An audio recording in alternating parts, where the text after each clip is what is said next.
आज चाहिँ हाम्रो घरमा कटहरको तरकारी पाक्दैछ। त्योभन्दा पहिला स्वागत छ साथीहरू आजको मेरो मिनी ब्लगमा। मैले चाहिँ आज 2-3 दिनको ब्लग पोस्ट गरेको छु। मेरो दाइको पिपल पानी हाल्ने दिनदेखि म बिरामी थिएँ। त्यो दिनदेखि मैले ब्लग पनि बनाएको थिएन। आज बनाउँ न त भनेर बनाएको। मलाई के धेरै टाइमदेखि कटहरको तरकारी खान मन लागेको थियो। कतै पनि पाएको थिएन के, किन्ने पनि कतै पाएको थिएन।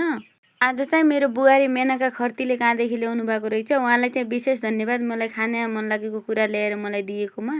पहिला कसैको घरमा कटहर देख्यो भने कस्तो झ्याउ लाग्थ्यो कि यस्तो चिपचिप हुन्छ, कसरी काटेर खान्छन् होला के, झ्याउको मर्नु भन्ने लाग्थ्यो।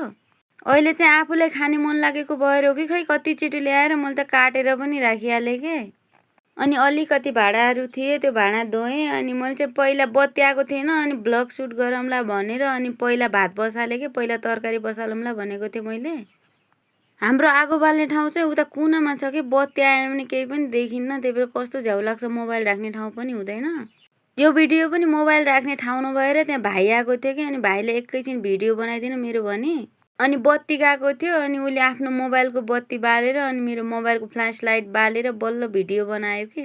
मलाई चाहिँ कति बेला पकाएर खाम्ला जस्तो भएको थियो कि, कति मिठो मिठो लागिरहेको थियो देख्दै पनि। अनि कति छिटो पकाएर बटुकामा हालेर म त खाना थालिसकेँ साथीहरू। कति मिठो भएको थियो। बाई।